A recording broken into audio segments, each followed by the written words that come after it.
امبارح بالليل العشاء اتشال زي ما هو، وادي الفطار شيلته. انتوا مش ناويين تاكلوا؟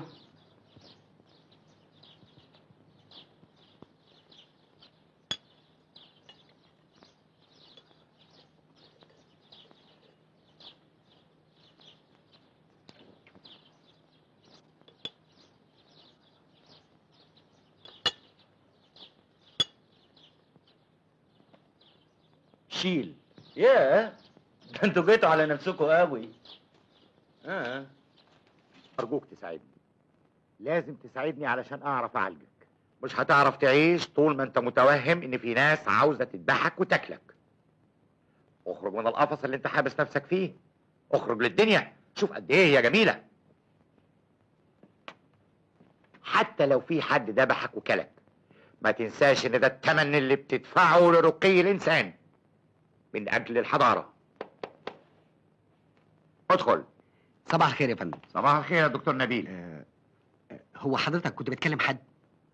ايوه، الارنب ده ساعات الواحد يحب يكلم اي حاجه، اي حد. غريبه مش كده؟ لا ابدا، بالعكس يا فندم. هو دقيقة واحدة.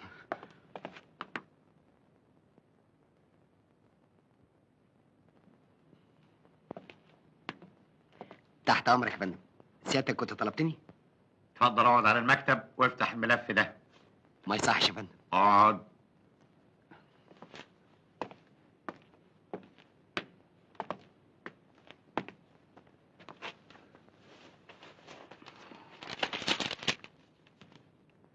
حالة اكتئاب شديد وتوتر نفسي نتج عنها خوف من الفشل، خوف من عدم القدرة على إثبات الذات، وفي نفس الوقت خوف كبير من الناس. أولهم أحمد عبد الفتاح، كان موظف في بنك. في 354 على 641 في 18. كان كاتب كتابه. الجو جميل قوي يا حبيبتي.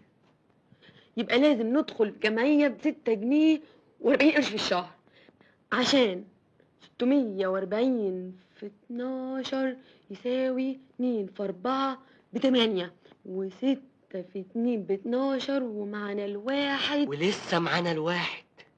يبقى 354 جنيه في 5.5 على 1986 في 12 قرش. يبقى المسحوب 1437. في الحالة دي يبقى 25 جنيه إيجار شقة. بعد اللجنة يبقى 35 جنيه.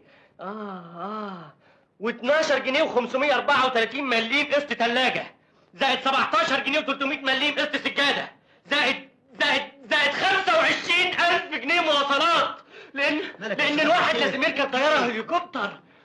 إذا المصاريف 42,000 جنيه في الشهر. يبقى الواحد مرتبه لازم يبقى 43,000 جنيه عشان يقدر يحوش كل شهر 1000 جنيه للزمن. إذا يبقى 43,000 جنيه على 5 على 5 43,000 على 5 5 في 5 مش كده. 5 في 5 مش معقول. 5 في 5 بكام؟ واحد الله. 5 في 5 بكام؟ بالراحة. 5 في 5 بكام؟ 5 في 5 بكام؟ استريح. 5 في 5 بكام؟ 5 في 5 بكام؟ 5 في 5 بكام؟ 5 في 5 بكام؟ والنتيجة معروفة طبعا. ده من النوع الرومانسي الحالم. مسكين اكتشف ان الدنيا كلها ارقام، وان الارقام بتضغط على عقله في كل مكان، ما استحملش، انهار. وللاسف حصل له ضعف في منطقة الارقام في المخ، نسي جدول الضرب، ولا زال ما يعرفش 1 في 1 يساوي كام.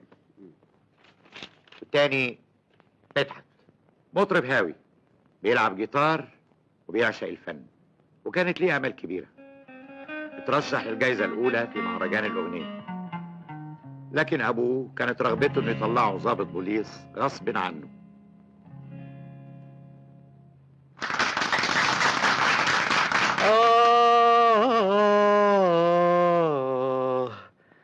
من حبايبي،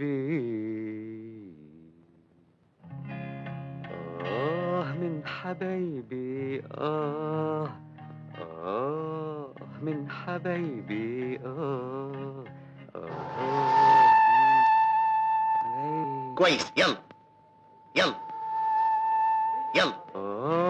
من حبايبي من حبايبي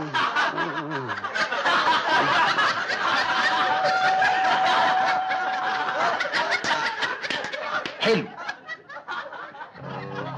من حبايبي من حبايبي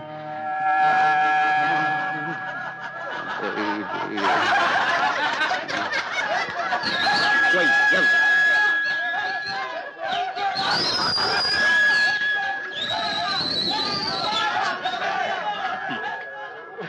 ايه شغالة تاني.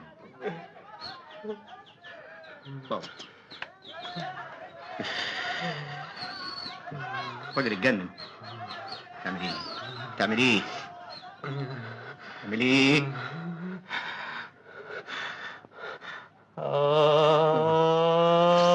من حبايبي. حظه وحش أوي. طيب ده اللي بعده حظه أوحش. محمد يوسف، شاب رياضي ممتاز.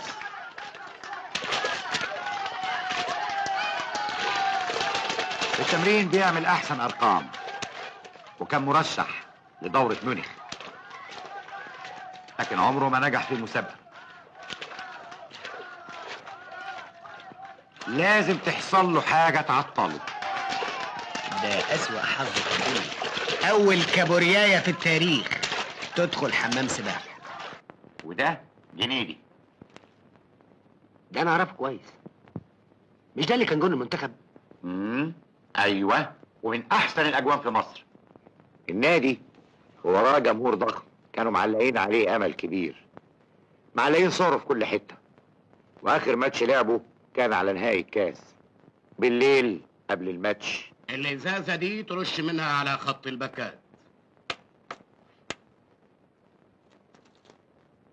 ودي ترش منها على دايرة السنتر، وعند نقطة البلنتي تدفن القرص ده، والحجاب ده تدفنه تحت الشبكة من بره، من بره، وإن شاء الله ما فيش كورة هتهوب ناحية الجول. كل الكور هتطلع اوت. اعتبر الماتش في جيبك.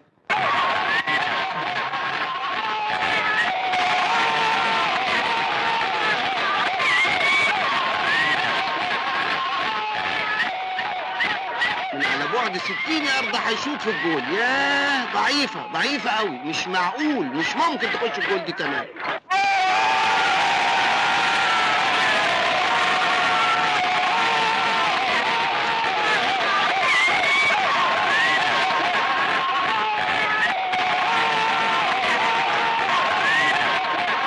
الله، يا خبر ابيض، هتدخل جوه الجول. جول جول جول.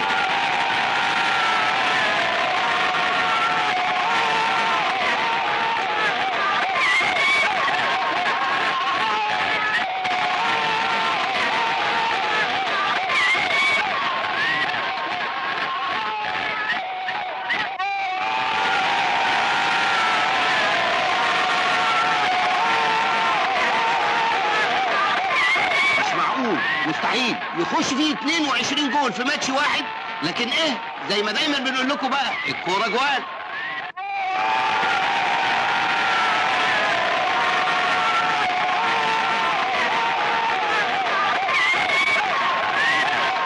الله، جنيدي سايب الملعب طالع بره. الله، فعلا طالع بره. حاجه ما حصلتش ابدا، ما شفتهاش ابدا. لازم مش طبيعي ابدا النهارده. مش عارف، الله اعلم، يمكن حصل له حاجه في عقله. فعلا انا بدي اكلم الحاجات غلط. اللي تملي بكلمه. طبعا دخلوا تحت الشبكه من جوه الجون. اوف كورس.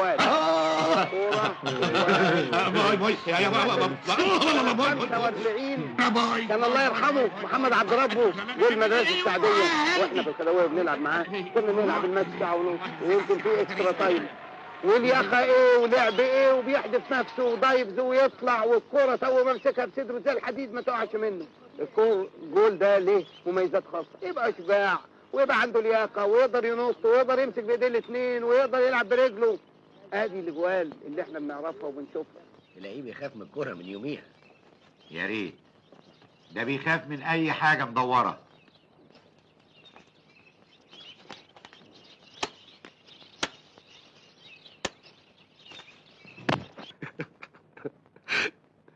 من الناحية الطبية علاجهم انتهى، بس انا متخوف لو حدفناهم وسط المجتمع مرة واحدة، واحتمل جدا انهم يرجعوا لنا بكرة.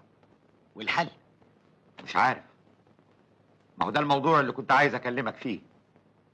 لو سمحت لي يا فندم، انا بقترح ان انا ارجعهم المجتمع بالتدريج وتحت الملاحظه برضه. لازم يقعدوا في مكان هادي ويبقوا قريبين من الناس في الوقت نفسه. طيب ولو حد فيهم ما تخافش يا فندم، انا واثق من نجاح التجربه دي جدا. بس تحت شرط انك تفتح عينيك، ولو حصل لهم اي مضاعفات ترجع بيهم المستشفى على طول. طبعا يا فندم، بس سيادتك تؤمر لنا بالرحله فورا. انا موافق، وانت تفتحهم في الموضوع فورا. شكرا. خلاص زهقتوا مننا، عايزيننا نتعب تاني؟ احنا ما صدقنا جينا هنا. هترجعونا تاني نعيش مع المجانين اللي بره؟ بلاش اسكندريه يا دكتور، نروح حته ما فيهاش كابوري، ما فيهاش ميه والنبي. تفتكر هنروح فين في الصيف؟ اسيوط. دكتور، اسكندريه مليانه ماتشات دلوقتي والدوري الصيفي ابتدى. هنروح في حته ما فيهاش كوره. ارجوك يا دكتور، مش بس الكوره اللي بتتعب اعصابي، اي حاجه مدوره. وانت عارف اسكندريه. ارجوك انتوا تسمعوا كلامي، اوعدكم لو اتضايقتوا ترجعوا هنا فورا. ما تعتبرنا رحنا وتعبنا ورجعنا. يا دكتور يلا انتوا، هو بلاش كلام فارغ. هتقعدوا هنا على طول ولا ايه؟ يلا ده بشراتكم. ايه يلا.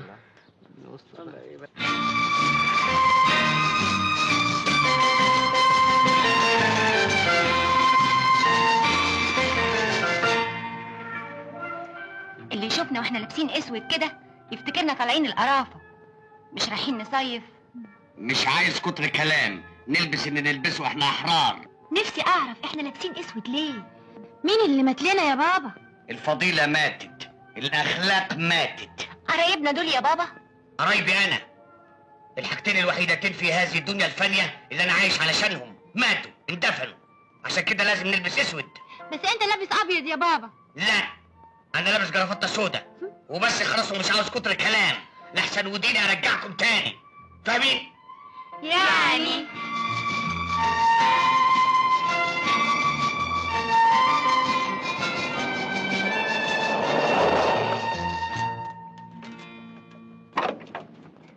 عربيتي عطلت، ممكن تاخدونا معاكم؟ اوي اوي، اتفضلوا. ميرسي. يلا يا طنط.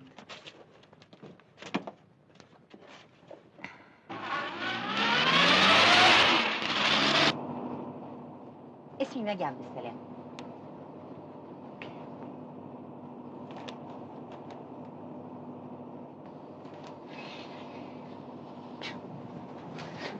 محسوبك حسن حقنة، احسن تمرجي في مصر كلها. اهلا وسهلا. دكتور نبيل عبد الهادي. اهلا. ودي عمتي الانسه عايشه.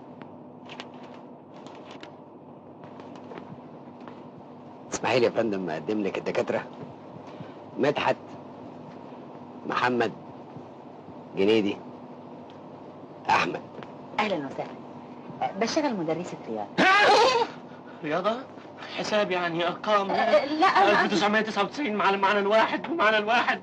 لا لا لا لا يا دكتور ارجوك، وقف يا اسطى، نزلوني هنا، عايز ارجع مصر، عايز ارجع دلوقتي حالا. ايزي ايزي.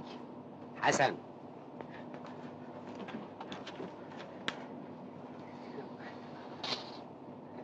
اهدى. انا قصدي مدرسه رياضه، العاب يعني، العاب.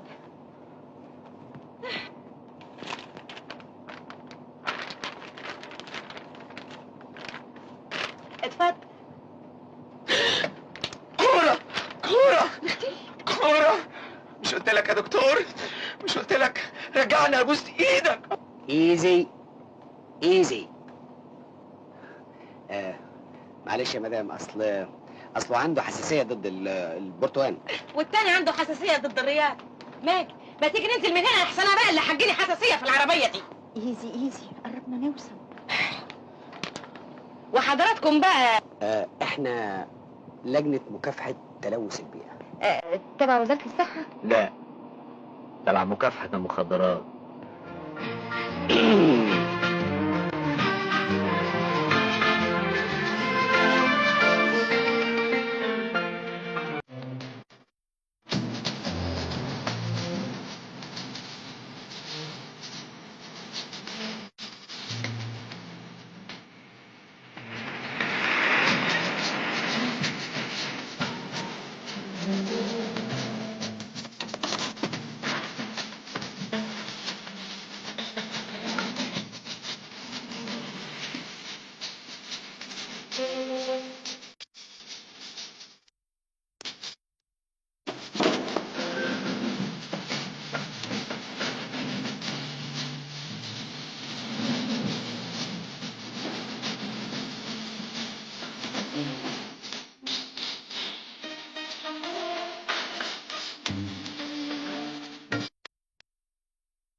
اي خدمه. انا عبد الحفيظ المتحفظ، اهلا. المفتش السابق بالتعليم الخاص، ودول بناتي.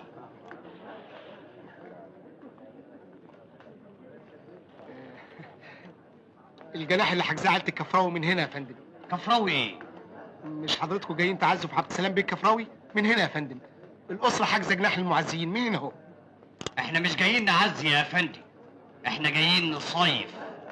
تصيفوا؟ اهلا يا فندم، اهلا اهلا، تحت امركم. انا عايز اوضتين من غير شبابيك على البحر، ويستحسن من غير شبابيك ولا بحر، وعايز كمان الجيران ما يكونوش رجاله. امشي في حالك يا قليل الادب يا تلح.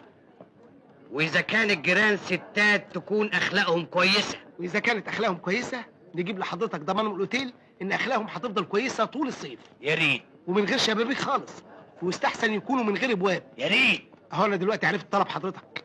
الحاجات دي يا فندم تلاقيها في القرافه. حضرتك عايز تربه. انت بتتريق عليا يا استاذ عشان بحافظ على بناتي؟ لازم يعني اتهتك زيكم؟ لازم اتبرج؟ يا سيد يا محترم انا ما قلتش حاجه. اخرس. انتم يا من تذبحون الفضيلة كل يوم، معلش، بل كل لحظة بهذا العري. معلش اوعى ما تفضحناش، سيبني. ما تفضحناش. انتم ايها الهالكون، انتم يا من ستدخلون جهنم باسرع مما تظنون. انكم تتميهون اي ترتدون المايوهات، ولا تكتفون بهذا بل تتبكبكون اي ترتدون البيكيني. ثم لا يعجبكم كلامي. ربنا يوصف امركم. تتصوري ان ده هناكي؟ مين؟ الاستاذ عبد الحفيظ اللي كان زميل المرحوم ابوكي. يا ليالة، هتنزل ولا ندهلك بوليس هناك ده؟ انزل. اللي اتأدب ومسخره. خلاص من فضلكم يا حضرات، خلاص مش عايزين لما اتفضلوا بقى. خلاص يا استاذ عبد الحفيظ، حصل خير، هدي كده وروق. حصل خير يا استاذ اسامه، ضابط الامن بالفندق والقائم باعمال المدير. حقك عليا يا استاذ عبد الحفيظ، حصل خير. ما يلا يا اختي انت وهي. اهلا استاذ عبد الحفيظ، انت مش فاكرني ولا ايه؟ مش فاكرك ازاي؟ اهلا ست عيشه. مش برضه ماجي بنت عبد السلام افندي الله يرحمه؟ اهلا، ازيك يا عم؟ مش عرفني على الحلوين دول؟ حلوين؟ مديحه، راويه، زينب. حلو قوي اللبس اللي انتوا لابسينه ده، بس لو كان جلد كان يبقى اجمل. لا، هو لو كان حديد يبقى اظرف. لو كان بايدي كنت عملته حديد، لكن رحمه بيهم سبتهم يعملوه صوف. انا طالع اطمن على الاوض وارجع لكم هنا تاني. ست عيشه، اوصيكي بالبنات لحد ما ارجع. عم ماما انت هتعمل نمرة تاني بالليل؟ نمرة؟ امشي. قلة أدب. نعم، انتوا هتناموا لي هنا كمان؟ يلا يا اساتذه كله يلبس المايوهات. انت يا سي احمد قوم. معلش يا دكتور، بلاش انا، كلنا الميه دي. كله هيلبس المايوهات. خلاص يا دكتور، جينا اسكندريه واتضايقنا، نرجع بقى نصيف في المستشفى. طراوه اكتر. عيب يا اساتذه اللي بتعملوه ده. يلا فوت قدامي. يلا فوت قدامي. حاضر يا باشا. نسيت المخدة. نعم. انتوا لسه هنا؟ يلا قدامي على البحر كله، وسايبين جنيدي لغايه دلوقتي؟ يلا قدامي. يلا يا جنيدي يا جنيدي. يلا يا كابتن. جنيدي يا عيش جنيدي يا عيش عيش جنيدي يا عيش عيش جنيدي يا عيش جنيدي يا.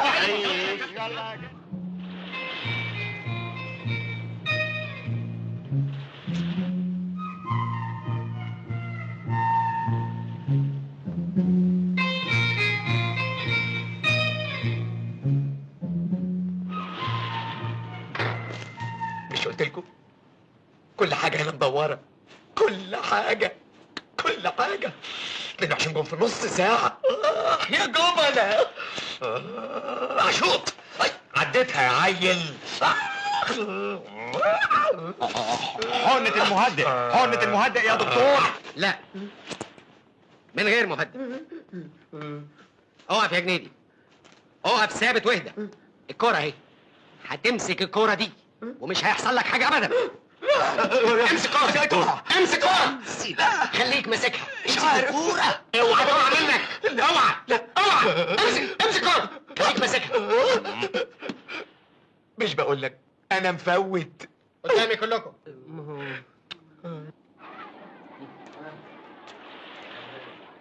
امسك يا دكتور. بص. يلا لا احمد، لا خد قدام. لا بلاش النبي يا دكتور. جنيدي امسك.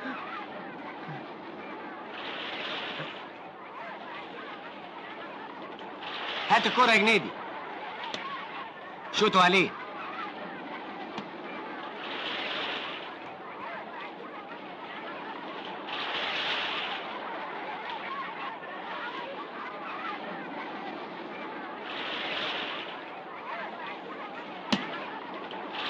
يا سلام يا جنيدي، يا سلام، شوطة حلوة وصد أحلى.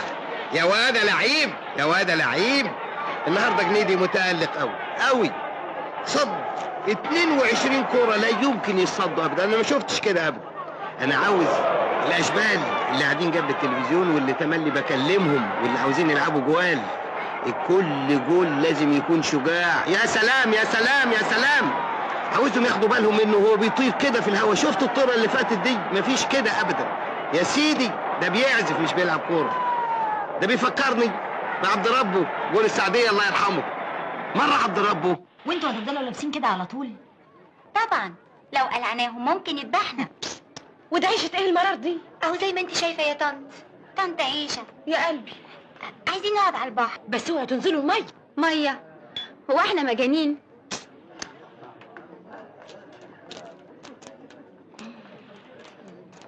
مساكين قوي البنات دول. اول مره اعرف ان لسه في بنات عايشه في عصر الحريم. جود مورنينج. والله كله بأمر. عارف اهم حاجه في الانسان السليم ايه يا حسن؟ انه يكون بياكل كويس. لا، انه يكون بيلعب كويس. بيلعب.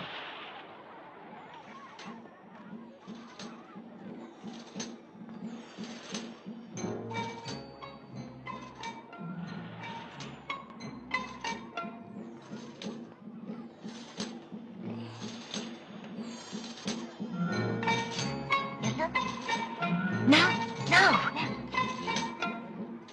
ايه؟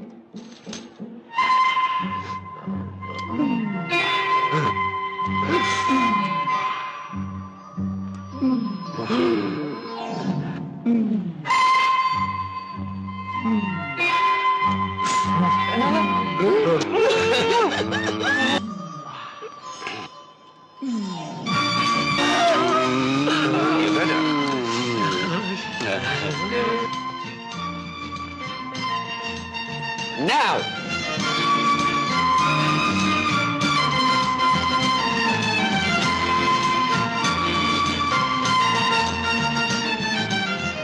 Now.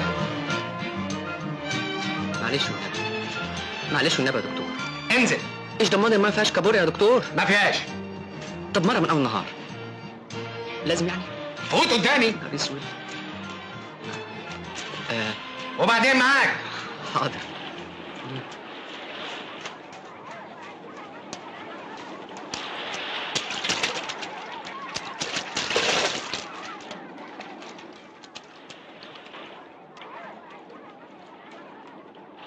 ما نزلتش ليه يا احمد؟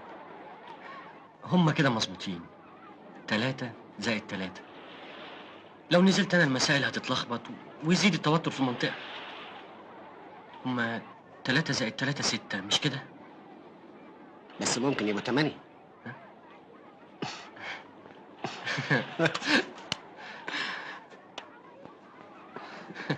لا يا ما جاش معقول زي ما بقول. خبر.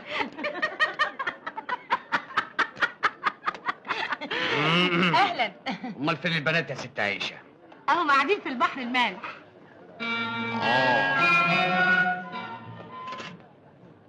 ايه اللي وداهم البحر؟ انا مش موصيك يا ست عيشه. وهما بيعملوا ايه؟ ما هم قاعدين قدامك اهم. مش كده يا استاذ عبد الحفيظ، مفيش داعي تضغط عليهم اكتر من كده لحسن يتبعتروا منك وما تعرفش تلمهم. انا عارف بناتي كويس، مش هم اللي يتبعتروا. جايز ناس تانية. قصدك مين يا استاذ عبد الحفيظ؟ يا ماجي يا بنتي، مع احترامي لوالدك الله يرحمه، الا اني معترض على لبسك ده. انا كمان معترض عليه وعشان كده هقلعه.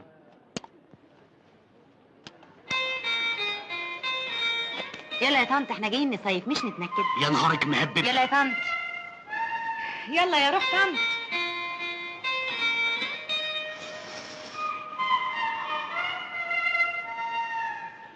العالم انحلت، حتى برفان كمان.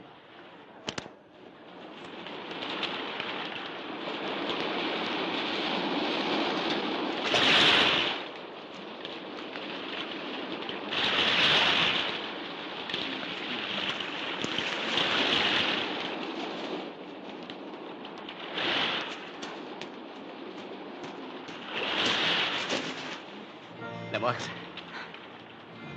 أنا بشبه على حضرتك. مش حضرتك أبلة نوال قبل نوال مين؟ اللي كانت بتدرس لي في ابتدائي؟ يا صغنن. لا انا قبل مديحه. أبلة مديحة، حضرتك كنت بتدرسي لي في الحضانة. فعلا الكلام ده من حوالي 35 سنه، بس انا هفتكر مين ولا مين؟ ده انا كان عندي في الفصل 40 عيل. انت مين فيهم؟ أنا مدحت يا أبلة. مش معقول. مهم. بجد؟ آه، ولا كبرت يا مدحت اهو بقيت عريس يا أبلة. فاكراك طبعا. كنت عيل قوي انت، كنت بترايل على نفسك كنت بعمل حاجات كتير قوي على نفسي. وبتشتغل ايه دلوقتي يا مدحت؟ دكتور يا أبلة. غريبة، اللي يشوفك يقول عليك عيان.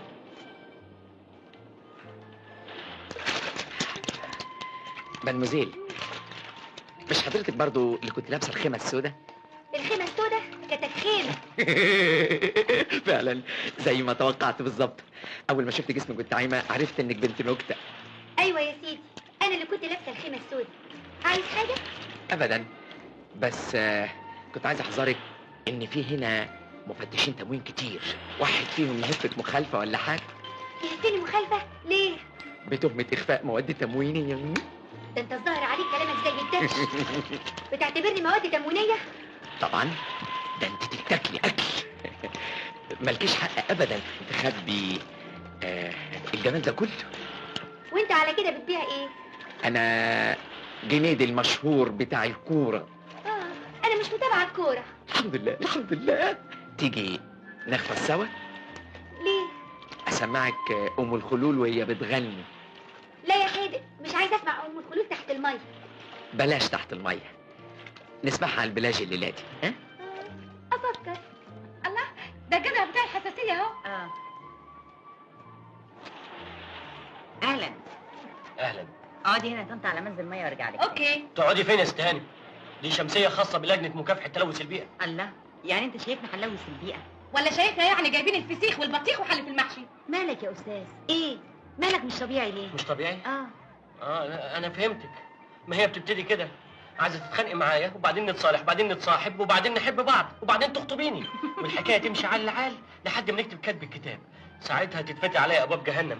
لا يا حدا، اطلعي من دول، انا مش عايزه اتخانق معاكي، اتكلي على الله. ياه، انت واثق من نفسك قوي. فاكر ان كل بنت هتترمي عليك؟ لا اطمن، انا مخطوبه. طب بتتكلمي معايا ليه ما دام مخطوبه؟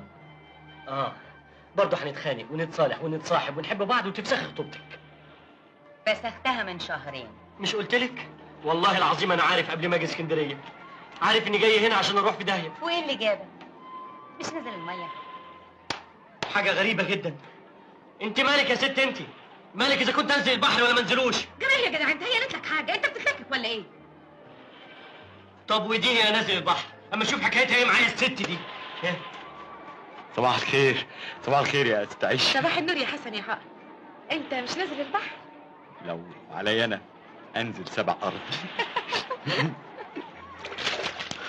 حلو قوي كده. خدي بقى نفس طويل وطلعيه في الميه. طب وحركة الايد؟ اهي. ياه، ده انت بتعامل المية برقة شديدة جدا، زي ما تكون جزء منه. فعلا الميه كانت حياتي كلها. ودلوقتي؟ مش عارف. على العموم انت بتعمل حلو قوي. يلا بقى وريني. ساعدني. اساعدك. يلا. حط راسك في الميه. انت شاورت لي ليه وانت في العربيه؟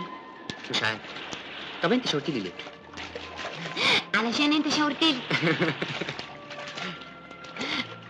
مش مهم، المهم ان احنا الاتنين شاورنا لبعض. علمني العوم.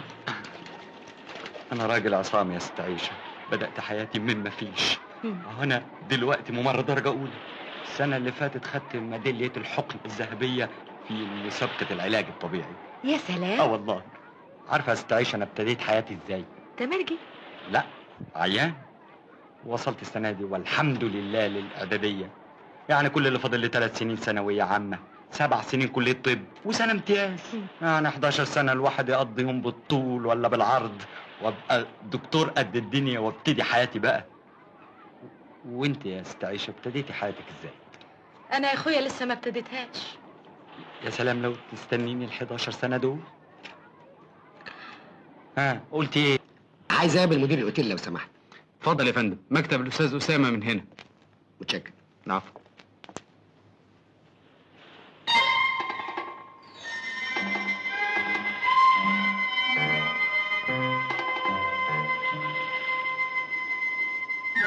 يعني حضرتك عايز 6 فطار و6 غدا و6 عشاء كل يوم؟ بلاش العشاء. بس احنا يا فندم ما نقدرش نوصل الطلبات لحد الشاليه. نيجي هنا ناكل في المطعم. ولو سمحت خلي الفاتوره باسم لجنه مكافحه تلوث البيئه. مين؟ عارفها، تبع الامم المتحده. طب تحب نكتب الفاتوره باسم الاستاذ فالدهايم؟ لا، خليها باسم اللجنه. اوكي.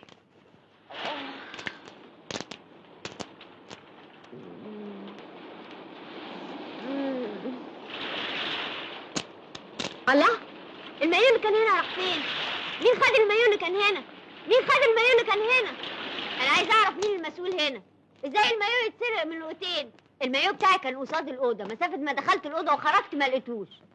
طب اتفضلي استريحي، هنجيبهولك حالا. الاوتيل عمره ما حصلت فيه حاجه زي دي. اطمني، دقايق ويكون عندك المايو.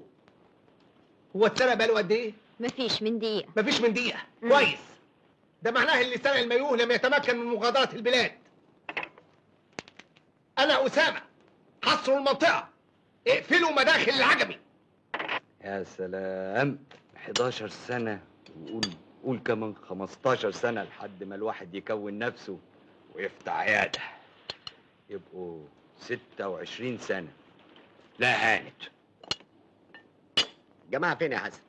جوه يا دكتور بيستريحوا شوية.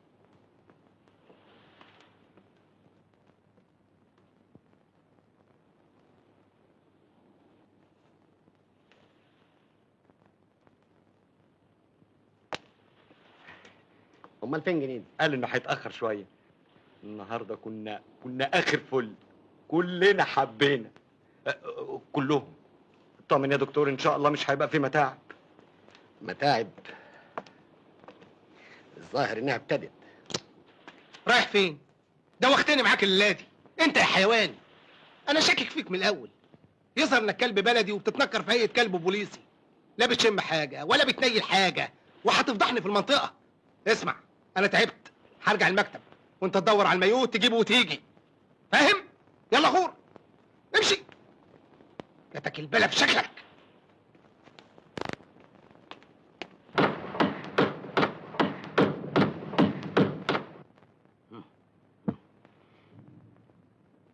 مفيش نزول بالليل، في حظر تجول، وبالنهار كمان مفيش نزول البحر. حد قالك عايزين ننزل البحر؟ ده احنا حتى ما عندناش مايوهات، بس مية البحر مفيدة للجسم يا بابا. حملالكوا البانيو مية بحر وتستحموا هنا. وعلى ايه التعب ده كله؟ مش عايزين. بفتكر يعني. تصبحوا على خير. وانت من اهله.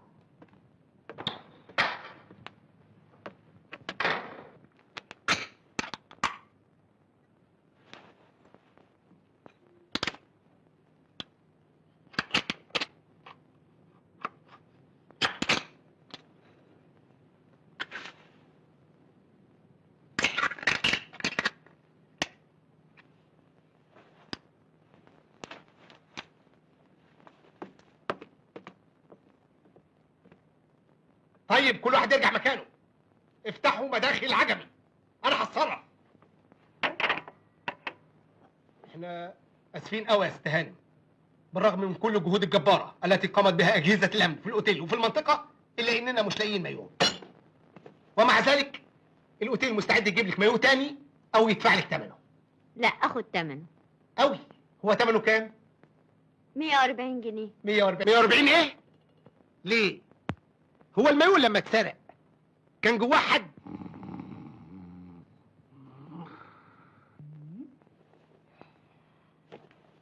لا. ايه الله.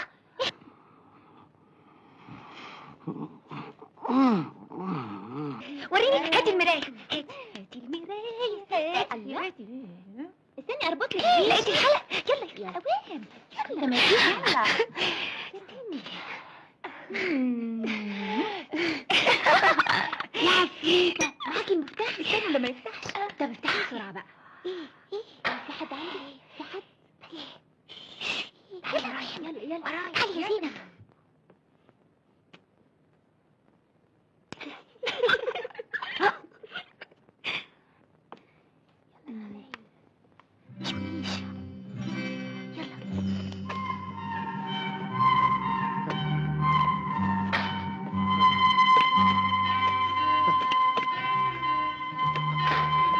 راح.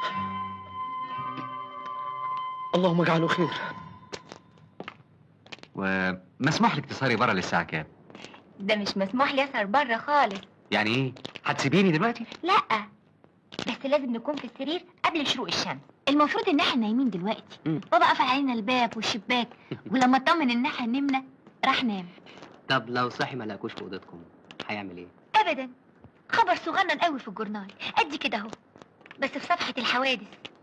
ايوه فهمت. العثور على 3 بنات اخوات حلوات مسبوحات. الاب يعترف ويصيح: غسلت عاري بيدي. انت بتهزر؟ دي حاجة ممكن تحصل بمنتهى البساطة. الله، جيتار. ايوه جيتار. جيتار بيعزف عليه موظف، بيعزف زي ما يكون بيمضي بوسطة، بيعزف بصوابعه مش بقلبه. انت بتعرف مزيكا؟ يعني بتعزف جيتار؟ شوية. ليه؟ انت بتحبي المزيكا؟ اكتر من اي حاجة في الدنيا. لو كنت نايمة في سابع نومة وسمعت مزيكا جسمي يرقص لوحده. يا سلام، للدرجة دي؟ ده انا سقطت في الثانوية العامة 4 مرات بسبب المزيكا. ليه؟ كانت بتمنعك من المذاكرة؟ ابدا، جنب لجنة الامتحان كان في محل بتاع اسطوانات، احنا ندخل نمتحن من هنا وهو يدور اسطوانات المزيكا من هنا. اسيب ورقة الاسئلة وهات يا راس. مدحت، عايزة اسمعك، نفسي تغنيلي لوحدي. انا ما مسكتش جيتار من ساعة ما دخلت الطب.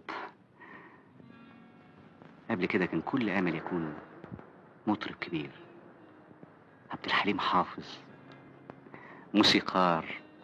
كان بيتهيألي اني ممكن اكون سيد درويش التاني. لكن بقى من ساعة ما الواحد بقى دكتور. انت شخص غريب قوي يا مدحت. ليه يا حبيبتي؟ انت ملاحظة عليا حاجة غريبة؟ بالعكس، ده انا طبيعي جدا. مش قصدي، يعني دكتور وبتعزف جيتار وعضو لجنة تلوث البيئة. انا اشرح لك يا ستي. اصل اللجنه دي فيها من كله، بتاع كوره على موسيقى على دكتور على تمرجي. بس انا لسه برضو مش فاهمة ايه صلة الكورة بتلوث البيئة؟ مش الكوره بتمشي في الارض وبعدين بتتشاط في الهواء؟ ايوه. ولما الكوره بتمشي على الارض مش بتشيل تراب؟ ايوه. وعشان التراب فيه ميكروبات، اذا الكوره ممكن تلوث البيئه. عشان كده انت عضو في اللجنة. طبعا، وبناء على الابحاث بتاعتنا ممكن تتغير كل قوانين الكوره وكل قوانين البيئه. انت لخبطتني، مش فاهمة حاجة. يعني مثلا احنا اقترحنا حاجه في اللجنه، ان خشبه الجون لازم يتركب فيها حوض وحنفيه وصابون. بعد الجون ما يمسك الكوره يخش يغسل ايديه. انت ظريف قوي يا جنيد. الله يخليك. قاعد تدش في اي هبل بس بطريقة مقنعة قوي. مش كده والنبي، احنا هناخد منه ايه؟ عشان كده انت ما رضيتش تمسك الكورة في ال 22 جون اللي جون فيك. مين قالك الحكايه دي؟ زينب اختي، اصلها غاوية كورة، ولما قلت لها على اسمك عرفتك على طول. وقالت لك ايه كمان؟ ابدا، بتقول انك اختفيت بعد الماتش ده. رحت فين؟ كنت في بعثه، انما والله العظيم يا راوي يا اختي ال 22 جندي ما جم فيا انا، لو كانوا جم فيا كنت مسكتهم. امال جم في مين؟ في الشبكه طبعا، اللي بقت تعدي من فوق ومن تحت ومن جنبي. هاروني. بقول ايه، ما تيجي نبطل كلام بقى. هو انا كلمت يا غلباوي؟ انا بستنى انك تقفل بقك من ساعتين. اهو.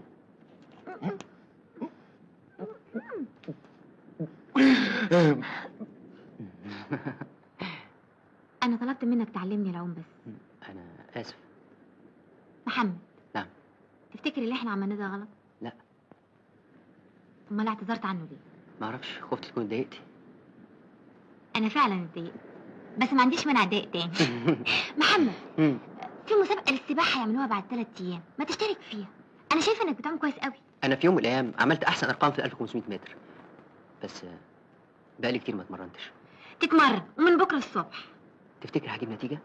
النتيجه بتاعت ربنا، المهم ان احنا نحاول. ما عرفتش اواصل معاه، طبيعته مختلفه عني. رجعت له الشبكه والدبله. قعدتوا مخطوبين كتير؟ 2 شهر. واضح انك تسرعتي. لا، انا تسرعت لما وافقت على الخطوبه. ده واحد بيحسب كل حاجه اكتر من اللازم. تصور ما يكلمنيش الا لما يقول رقم. ماجي، انا عازمك على السينما الليله دي. هندخل بلكون من ابو 30 ونص، وقرش معون الشتاء يبقى 31 ونص، ونتعشى وناخد تاكسي ب 17 قرش، يعني السهره هتقفل لها على 165 قرش. للدرجه دي؟ ده بيفكرني بواحده. ظريفه قوي البلوزه اللي انت لابساها دي يا ماجي، بتاعه 7 جنيه وربع على الاقل، فيها قماش بس ب5 جنيه ونص، ويجي 140 تفصيل. اعوذ بالله. وما حاولتيش تعالجيه ده؟ النوع ده ما يتعالجش، لو حاولت اعالجه هيجي لي انهيار عصبي وادخل المستشفى. فعلا حصلت لواحد صاحبي. وعلى ايه؟ انا مش مستغنيه عن عقلي. رجعت له الشبكه والدبله بدون تردد. وطبعا تلاقيه باعهم بحوالي 140 جنيه و65 قرش و4 مليم. ماجي، انت بكره بالنهار هتكوني فين؟ احنا فين وبكره فين؟ الليله دي لسه ما خلصتش يا احمد. يعني ايه؟ مش هشوفك بكره بالنهار؟ هتشوفني، بس مش هنقدر نتكلم.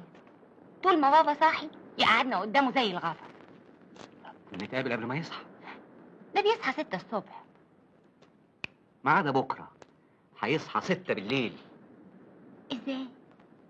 ده شغلنا بقى، تخصصنا. اي حد يعكنن على البيئه لازم نوقفه عند حده. حسيت اني مش عارف اعمل بيت، عاجز. قعدت تحسب لي كل حاجه بالمليم، وفي لحظه اكتشفت اني لو اتجوزت مش هعرف احمي بيتي، ولو خلفت مش هعرف احمي اولادي. قبل ما تتجوز وتخلف بتفكر تحميهم ازاي؟ طبعا. تفتكر اي واحد ممكن يحمي مراته وولاده ازاي؟ بالفلوس. الواحد محتاج كميه فلوس كتير قوي. اغلب الناس اللي بيوتهم بتنهار بيبقى معاهم فلوس كتير. البيوت دي بيبقى ناقصها حاجه واحده، الحب. فعلا الحب هندفع منه الخلو ونشتري منه اللحمه والخضار وندفع منه التاكسيات ومصاريف العيال. ماجي، انت ظهرتي في حياتي ليه؟ انا فيا اللي مكفيني. تحب اوصلك الاوتيل؟ ايوه، يلا وصلني الاوتيل. لا، مش قصدي اوصلك دلوقتي على طول. امال؟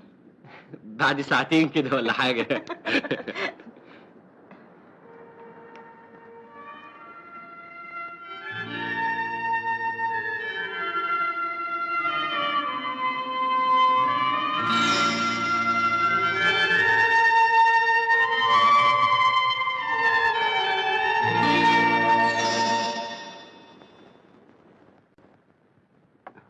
بابا مسافر؟ ابدا، نايم في اوضته. ولما يصحى ويلاقيكوا لابسين كده؟ ده باين عليه مش هيصحى قبل العصر. قام الصبح فتح لنا الباب ورجع اوضته. نام تاني، جبنا له الفطار كل وهو نايم. لازم قد ضربة شمس. يبقى نقول للدكتور مدحت يشوفه.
الجيتار ما يتمسكش كده يا دكتور.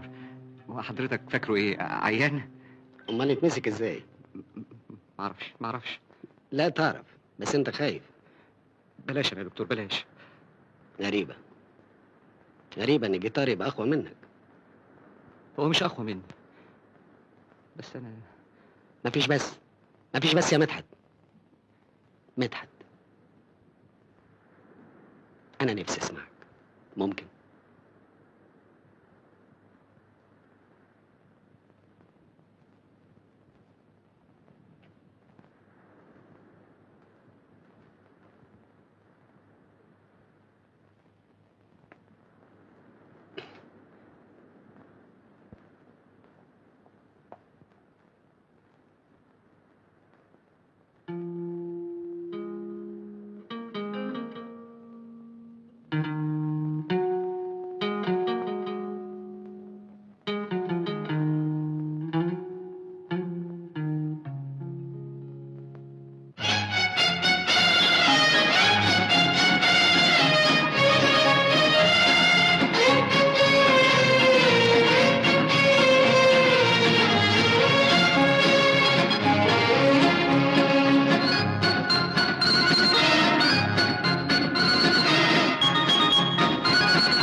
في حاجة حصلت، في حاجة بتحصل، في حاجة هتحصل بالتأكيد.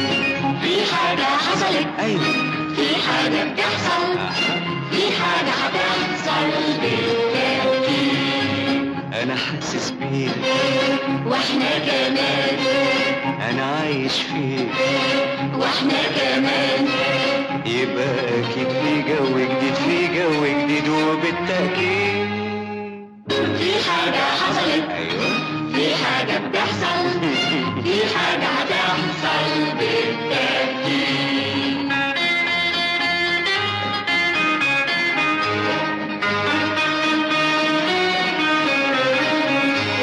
البحر النهاردة مرايته فستقي، والشمس في المية دهبها بندقي، والرملة تحتنا بتوشوش الوردة، غنوة حنينة هتعلم الدلع. انتوا سامعين؟ أيوة سامعين. انتوا حاسين؟ طبعا حاسين. يبقى أكيد في جو جديد، في جو جديد وبالتأكيد. في حاجة حصلت، أيوة في حاجة بتحصل، في حاجة هتحصل بالتأكيد.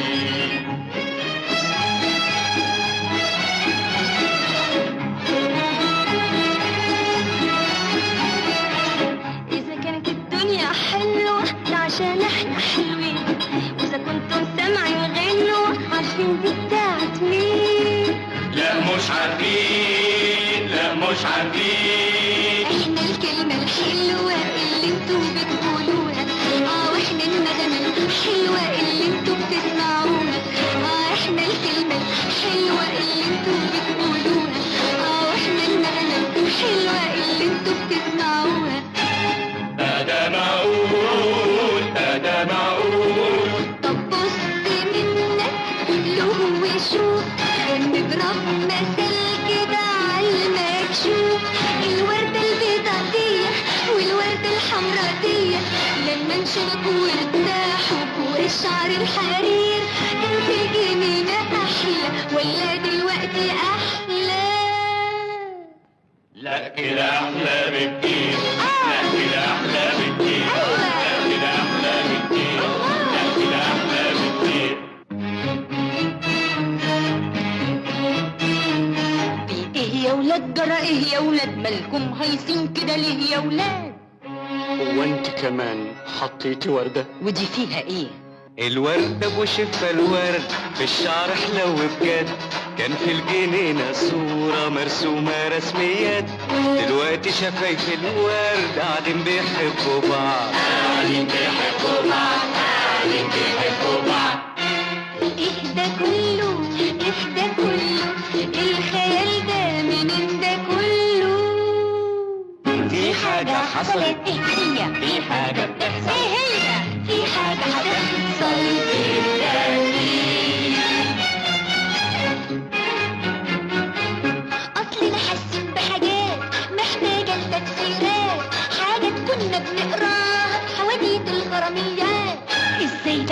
اهو ده اللي حصل. اوهم وتهيؤات. انا حاسس اني بعوم، طبيت ما قدرتش اقوم. وانا رحت انقذ وما قدرتش اتفلفط من العضلات. ازاي ده حصل؟ اهو ده اللي حصل. اوهم وتهيؤات. وانا حاسس زي ما تكون جابوا فيا 60 جول. وانا رحت اساعده وشطني في الخشب 4 مرات. ازاي ده حصل؟ اهو ده اللي حصل. اوهم وتهيؤات.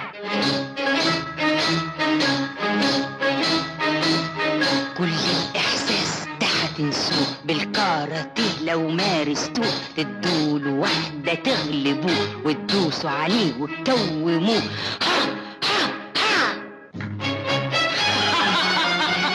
بتضحك ليه انت كمان؟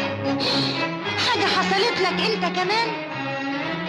طبعا حصلت لي، بس بقاوم من زمان من زمان. طيب ما تقول، ما نزعلش، ما تخافش، يقول ما نضربش. ريحني، قول تدني، قول يا خرابي هقول. لا مش هتقول، ما عرفنا خلاص من غير ما تقول، من غير ما تقول. انا متهيألي ده استلطاف. اولايا اولايا. من غير دوران، ايوه استلطاف. اولايا اولايا. ودي فيها ايه؟ خليكوا عاقلين. هو احنا يعني اجدع من مين؟ هو احنا يعني اجدع من مين؟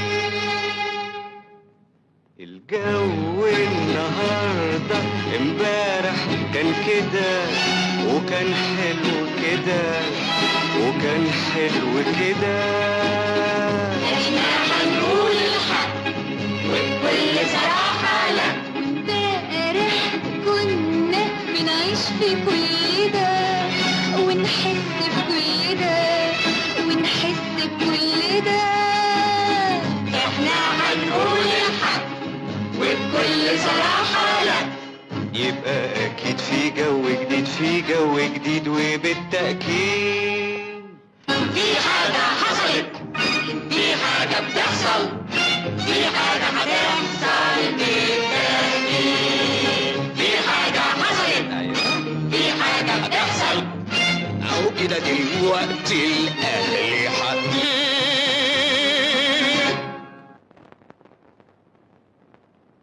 ايه اللي انت جايبه ده؟ جلابيه بلدي؟ انت هتجنني. طب شم وما بتشمش وقلنا عندك زكام كمان ما بتسمعش. اللي اتسرق مايوه يا حيوان يا بجم. انت ايه؟ اطرش. اقعد اقعد اقعد. انت مش عاجز يا احمد. لما ببص في عينيك بحس ان رجعت صغيره تاني. بحس ان الدنيا كلها ملكي. صدقني يا احمد، وانا معاك بحس بالامان.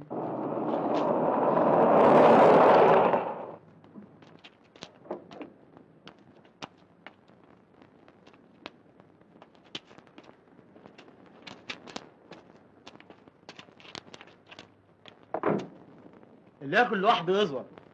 تعالوا نوريكم حته ضرمه عن كده. بلاش انت تيجي يا اخ، الظاهر عليك بتخاف من الضلمه. انت تقصد مين بالكلام ده يا اخ؟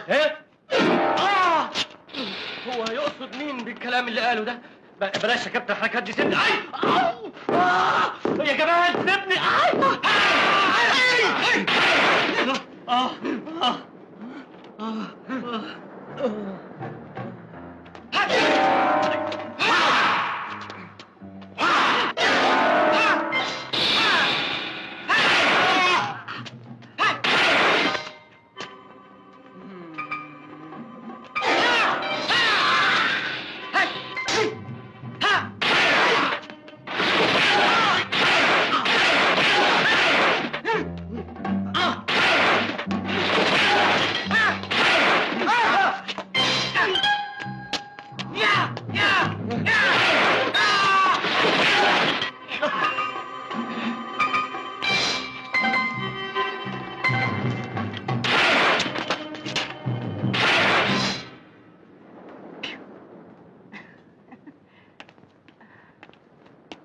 ايوه حبيبي، كنا بنقول ايه؟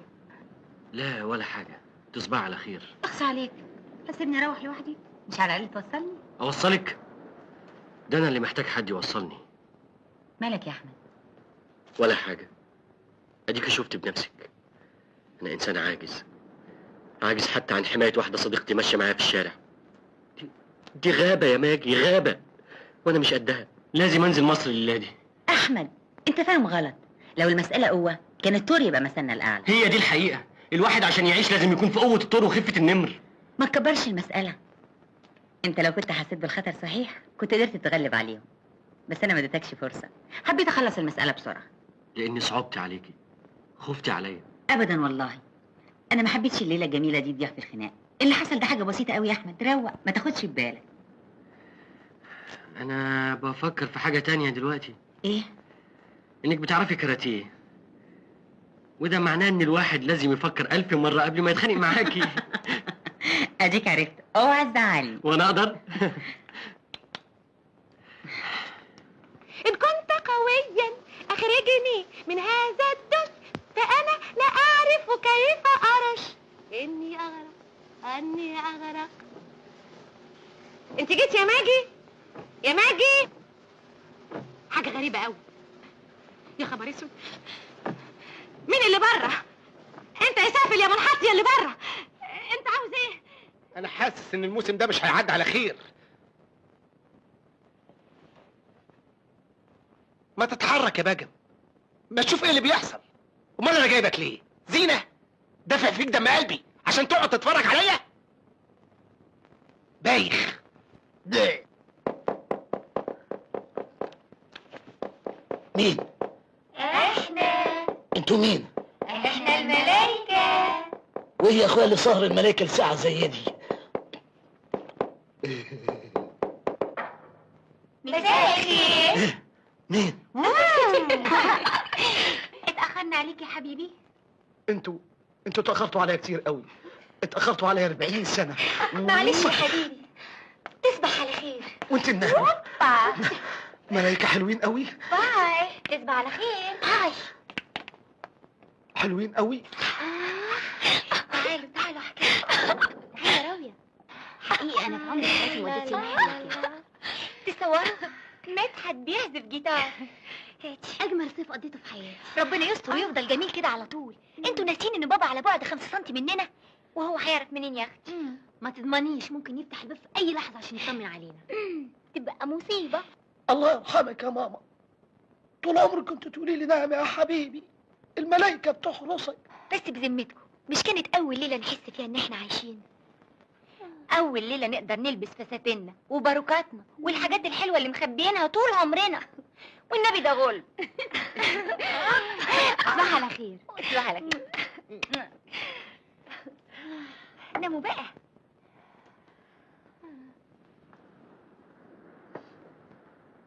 ابو علي، ابو علي، ابو علي، هتصحى بدري يا حسن. هنروح له الساعة 6 بالظبط. عايزين نديها له اوام، لو انكشفنا هنروح في داهيه. يا سيدي ما تخافش عليا، نام انت واتكل على الله. تصبح على تصبح على خير يا حسن.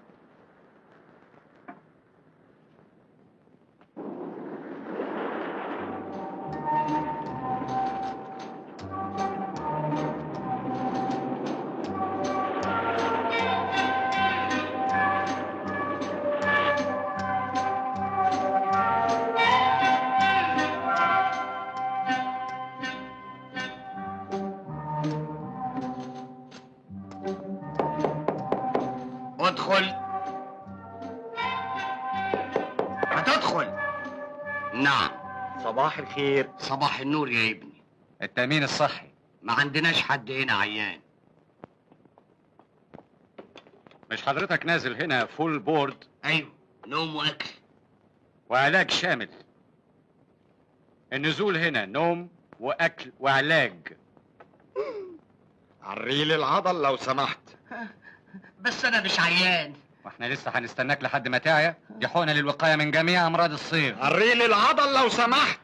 هتاخد واحده دلوقتي والتانيه بعد يومين. اعرف بس دي حقنه ايه؟ استنى. ما تعطلناش من فضلك، اسكندريه فيها 1.25 مليون مصيف، يعني لازم نفوت عليهم قبل الساعه 8 الصبح. طب ما تديهم هم في الاول وتخليني انا في الاخر. ما هو يا اما حضرتك تاخد الحقنه يا اما تكتب لي اقرار عن نفسك انك مسؤول عن كل اللي يحصل لك. وانت عارف بقى امراض الصيف، في كولر على اسهال على بلاوي كتير قوي. ده انت تحمد ربنا انك نازل فول بور. اخد الحقنه. يلا استعد. السلام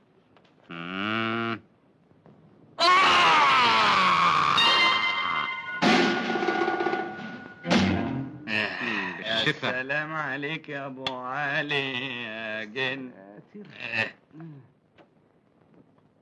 انت اديته كام سنتي؟ 15.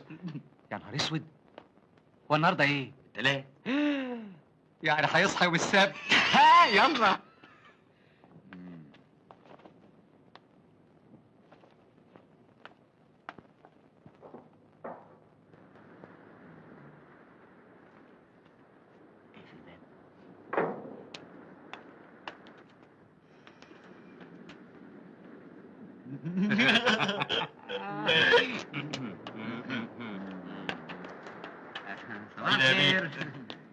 غريبة، يا رب ابو حفيظ منين دول؟ بعدين شكلهم مريب قوي. اسمع، زي ما يكونوا عاملين عاملة، والله العظيم لا انت فاهم حاجة ولا انت عارف حاجة، بس محسوب عليها كلب بوليس بالكذب. قدامي يا حيوان، قدامي قافل مخي. كمان بتجريني وراك.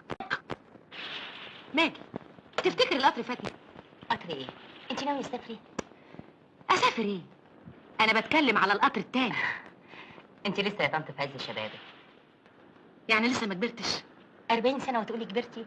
ده اللي يشوفك ما يديكيش اكتر من 17 سنة. نفس الكلام اللي بيقوله حسن حقنة، يا روحي عليه.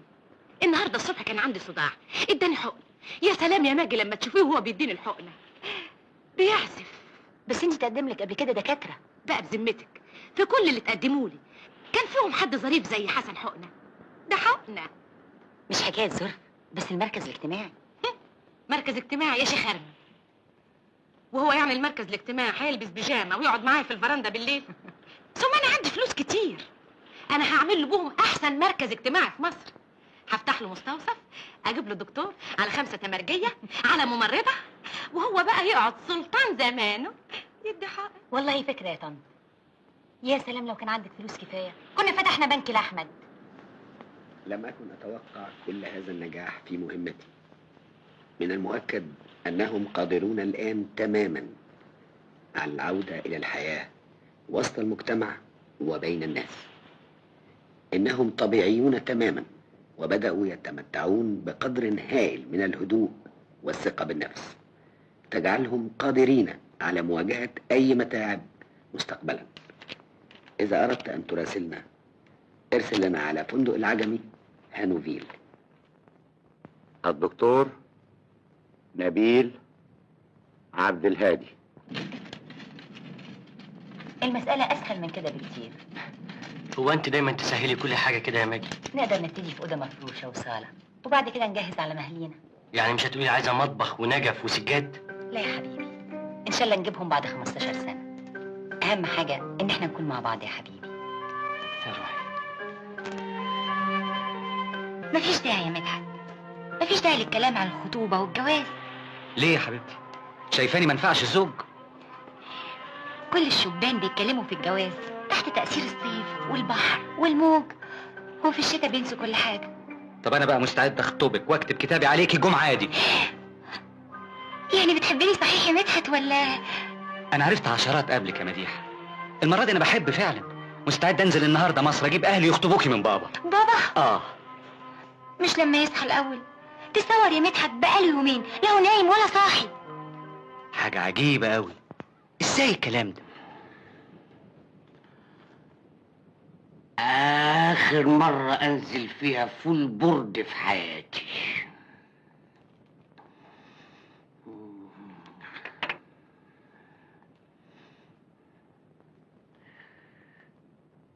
ادوني المطبخ.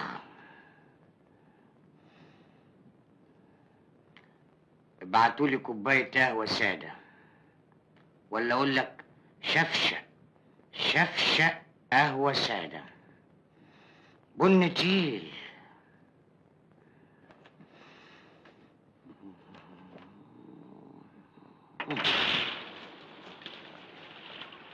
أخرت عليك يا حبيبتي. تتأخر ولا ما تتأخرش، هو أنا يهمك في إيه؟ تهميني في إيه؟ ده أنت أهم حاجة في حياتي يا روح. كنت فين طول النهار؟ أبدا مش طول النهار ولا حاجة. أنا نزلت اسكندرية ساعتين بس. كنت فين ومع مين وبتعمل إيه وليه؟ أنت اتكلم قول. هعترف. هقول لك بصراحه وما تقوليش لحد من زمايلي. قول. كنت بتمرن، رحت حضرت التمرين مع نادي الاتحاد. ما قلتليش ليه؟ كنت رحت اتفرج عليك. كنت خايف عشان اطلع في شنك. وطلعت ايه؟ في شنك الحمد لله. ما تخافيش يا روح، لقيت نفسي كويس قوي. شاطوا عليا 150 شوطه، صديت منهم 3 بس. الحمد لله. احنا كنا فين وبقينا فين؟ ده كده كويس قوي. لازم تنزل الدوري يا جنيدي، لازم. ان شاء الله يا حبيبتي، طول ما انت معايا لو يشوطوا عليا صواريخ على الجون لازم اصدها. جايبه لك مقاله حلوه قوي عن جون انجلترا. ها؟ بيقول فيها ايه؟ بيقول فيها ان ما عرفش يلعب حلو الا بعد ما اتجوز. بنت حلال، عمرك اطول من عمري. عارفه المدرب قال لي ايه؟ عارفه، قال لك لازم تتجوز واحده حلوه ويكون اسمها راويه. اسرح بيا يا حدق. والله ما انا عارف مين الحدق فينا. يا روحي.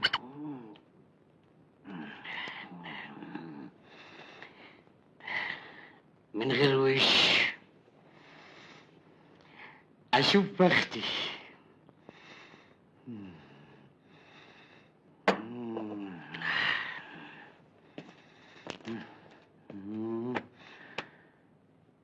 فقت الحمد لله. هسهر كتير.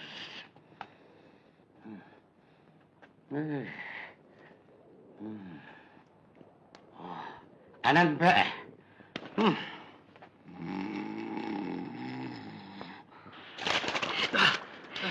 المرة دي أحسن، دقيقتين و15 ثانية. لو عرفت على المسافة دي في أقل من دقيقتين أضمن الأول. طب ومستني إيه؟ يلا واحدة. يلا يلا.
ارجوكم فتحوا عينيكم، هاتوا المايوهات اللي بتتسرق دي من تحت تقطيع الارض.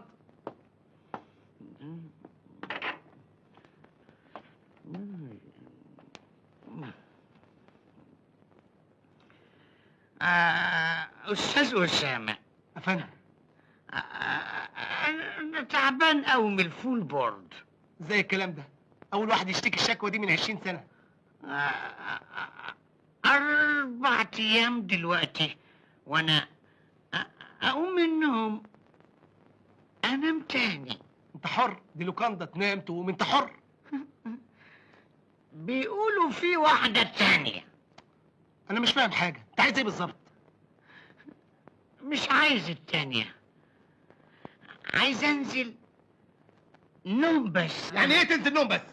هو كلام عيال ولا ايه؟ النظام هنا فول بورد، عايزنا نغيره عشان حضرتك؟ يا استاذ بص لي هنا، انا جيت هنا. انا عايز اعرف ايه اللي تعب حضرتك بالظبط؟ الحقنة. الايه؟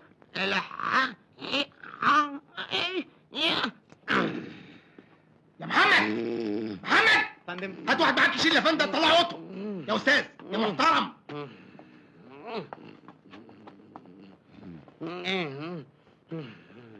يبقى اطلع لي بره. مصيفين اخر زمن، جاي لي سكران على الصبح حضرته. ايه؟ ازاي الحال؟ ايه حكايه الاستاذ عبد الحفيظ؟ استاذ قال اللي يشوفه يوم جه وعمال يخطب لي يفتكروا حامي حمى الفضيله، شارب لي نص وقه حضرته على الصبح. ايه اللي حصل لكم ده؟ ايه اللي حصل لكم؟ ما كنتوش كده ابدا. ايه يا استاذ مالك؟ مش عارف انام. مش عارف تنام ليه؟ الملايكه ملايكه داخلين خارجين، حرام عليكم، حطمتوا اعصابي، الله يخرب بيوتكم. انا عارف ان اليوم ده مش هيعدي على خير. حاضر يا والدي، اطمن اطمن، هتعرف تنام.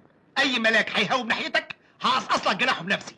نبه على الملايكه ما يقلقوش الاستاذ، الله يخرب بيوتكم. انت مش فاهمني، انا مش عايزهم يعدوا عليا الترانزيت. هي الملايكه بتعدي عليك ترانزيت؟ طب وانت عايزهم يعملوا ايه؟ يقعدوا معايا شويه. حاضر، من عيني دي ومن عيني دي.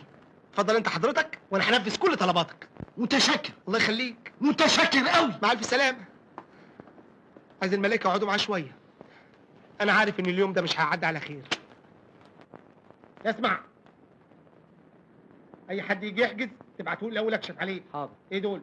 دي جوابات جايه للدكتور نبيل والجماعه اللي معاه بتوع البيئه اللي نازلين في الشاليه اللي جنبنا. وريني. العلاج النفسي؟ الظاهر انهم دكاتره او مجانين. اهو جواب واحد باسم الدكتور نبيل وعليه اسم المستشفى، والباقي باسماء عاديه. مساله واضحه خالص. دكتور ومعاه شويه مجانين، بعثه مجانين جايه الصيف جنب الاوتيل. 100% لهم يد في كل اللي بيحصل. حضرتك متاكد؟ ايه اللي متاكد؟ ده انا فاهمها وهي طايره، بس لولا زفت الكلب اللي قافل مخي ومرضني وجايبني ورا. لو سمحت، مفيش جوابات باسم الدكتور نبيل. في. حضرتك زميله؟ انا الدكتور المساعد بتاعه. دكتور مساعد، اهلا وسهلا. ما شاء الله ابن حلال والله. والله العظيم يا دكتور مساعد، انا كنت عايز ابعت لك ضروري عشان. اتفضل سيادة. شكرا. كاس ويسكي يا محمد. حاضر. شكرا. يا خبر يا راجل، ده صح.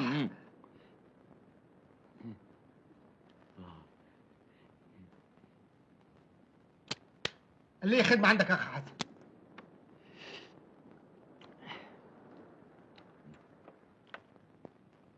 ليا واحد قريبي كان جدع كويس قوي، بس بعيد عنك حصل له لطف، فكنت عايز ادخله عندكم المستشفى. قوي ندخله لك المستشفى واخد بالي منه واعمل له اللازم. تفتكر هجيب نتيجه؟ ايه اللي يجيب نتيجه؟ انت عارف الجماعه اللي معانا دول. ايوه، احكي لي بقى على الجماعه اللي معاكم دول. لو شفتهم وهم داخلين المستشفى ما كنتش تصدق ابدا انهم هيخرجوا تاني. كانوا جايين لنا اخر عيده. كان عندهم لطف؟ فيري هيفي لطف. مرض بنسميه عندنا بصفتنا متخصصين سيفير لطف. وهم خرجوا دلوقتي من المستشفى؟ والله ما تقدرش تعتبرهم خرجوا، لسه تحت الملاحظه والعلاج. يعني لسه؟ طبعا لسه. ده بقى يتوقف على التقرير اللي انا هكتبه. والراجل العجوز ده تبعكم؟ لا. ولا الاستاذ عبد الحفيظ؟ لا. امال كنت بتعمل ايه عنده في الاوضه؟ انا ولا عمري كلمته. هتجيب لنا قريبك امتى؟ مش قريبي اللي هخش المستشفى، مش قريبي. انا اتجننت خالص. على خيرة الله، ما انا عارف كده من الاول. تعال انت بس وانا ان شاء الله هعمل لك اللازم. امشي امشي، ما تورينيش وشك تاني. خد الجوابات دي. حاضر يا بيه. ما تسكتوش عليه، ممكن تحصل له مضاعفات خطيره قوي. مجانين زي ما قلت لك، شاليه مجانين. اسمع، انا نازل اسكندريه دلوقتي، لو حد سال عليا انا في مديريه الامن. ما حدش يجيب سيره للكلب. جمهور مجانين وجنانهم 20 مليون لحد دلوقتي.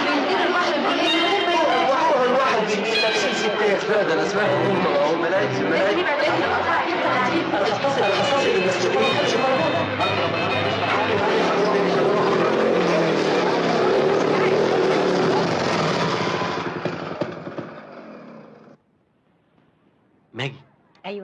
شوفي. ها. يلا، بس فين الشله؟ الشله؟ اهم. ها الجماعه فين؟ هناك قاعدين في التراس مع دقيقه واحده. حصلني بال5 سم يا حسن. بعد اذنك يا حياتي، مأمورية صغيرة وهرجع لك على انا طول. مراقباك من هنا، اوعى تروح كده ولا كده. وانا استجري. تشاو. انت عايز السياحه تودينا في داهيه؟ يلا ارجع اوضتك فورا. ليه؟ عشان تاخد الحقنه التانيه. مش هاخد حقن. اتفضل، ادي اقرار كتبته على نفسي. انا مسؤول عن كل اللي يحصل لي. جرى ايه يا استاذ؟ احنا هنهزر؟ ما ينفعش. كان لازم تكتبه قبل ما تاخد الحقنه الاولانيه. شوف، مش هاخد حقنه وهصرخ والم عليك البلاج، ولو اصريت هلم الشنط وانزل سوهاج تاني واصيف في سوهاج. مش عايز حقنه.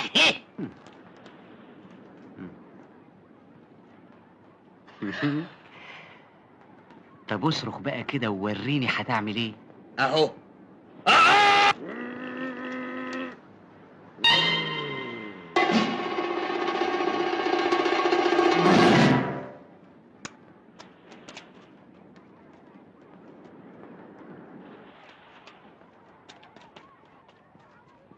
ها بعدين هو هيفضل قاعد لنا طول النهار؟ انا عارفه ايه اللي صحاه النهارده. مفيش فايده، نقابلهم بالليل.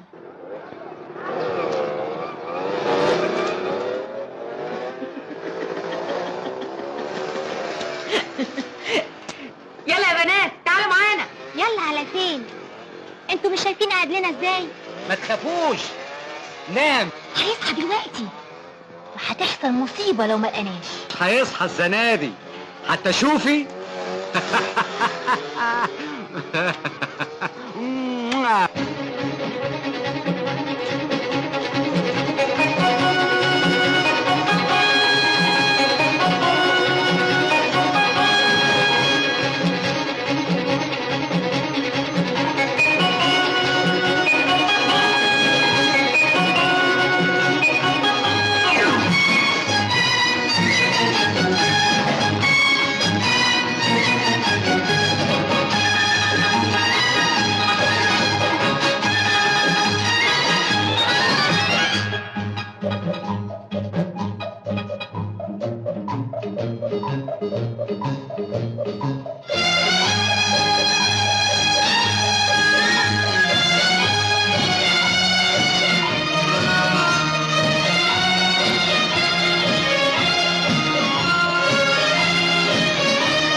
طبيعي لو نحب، ده شيء طبيعي، واللي عمره ما حب يبقى مش طبيعي، واللي عنده رأي تاني يبقى مين؟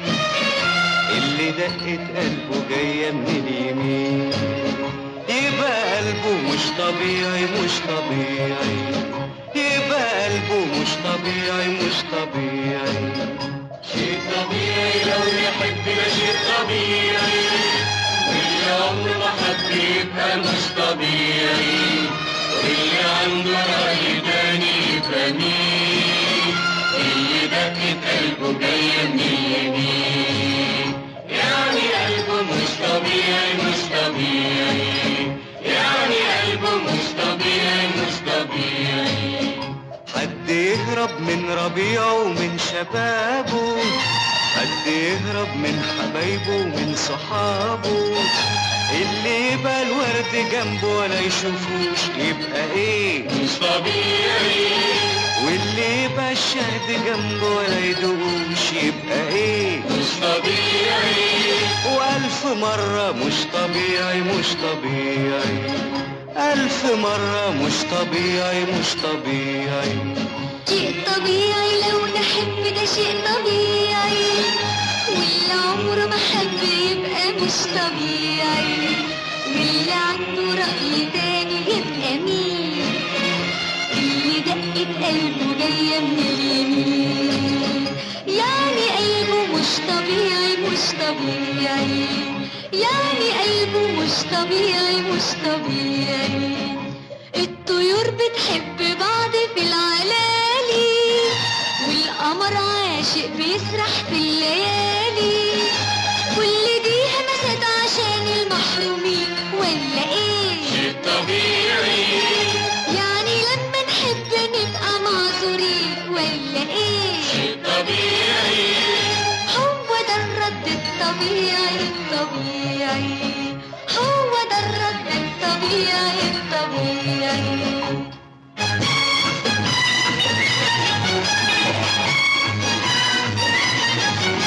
في ناس بتقول في الصيف لازم نحب، واحنا بنقول ده مفيش موسم للحب. في ناس بتقول في الصيف لازم نحب، واحنا بنقول ده مفيش موسم للحب. ده مفيش موسم للحب. ده مفيش موسم للحب. ده مفيش موسم للحب.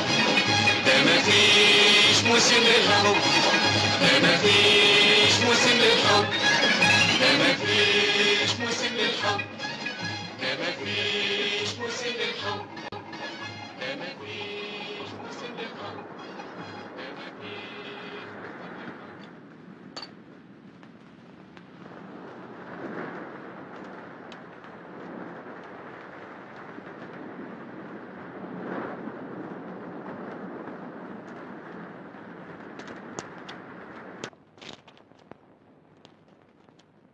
صباح الخير. صباح النور. معانا الليله دي ان شاء الله؟ طبعا. مش هتسافروا معاهم؟ مع مين؟ الجماعه اللي في الشاليه اللي جنبنا، مش قرايبكم؟ ايوه قرايبنا. والله دي حاجه تزعل خالص. الاستاذ اسامه قدم شكوى في المحافظه امبارح، والنهارده راح يجيب قرار بطردهم من المنطقه. ليه؟ الا ليه؟ يبقى انتوا مش قرايبهم بقى. لا مش قرايبنا، دول مجرد صحاب عرفناهم هنا. مالهم؟ دي الناس كلها مالهاش سيره الا هم. يا ستي دول شويه مجانين ومعاهم واحد دكتور وواحد تمرجي، جايين من الخنك عشان يصيفوا هنا. الظاهر نظام جديد عاملينه في الخنك. يا نهار اسود. اتاري كنيدي بيقول لي انا بحبك بجنون. هم عملوا حاجه في حد؟ دول عملوا اللي ما يتعمل. دي المحافظه مقلوبه من امبارح. يعني هم خطر للدرجه دي؟ اصل المجنون ده ما تضمنوش يا ست هانم، ساعات يبقى ظريف قوي فعلا، وفي لحظه ممكن يذبح اللي قدامه. عموما احنا علاقتنا بيهم سطحيه جدا، من بعيد قوي، يا دوب على قد صباح الخير. باي. دي مفاجأة الصيف، أول شاب أحبه يطلع مجنون. أنا هشوف ماجي.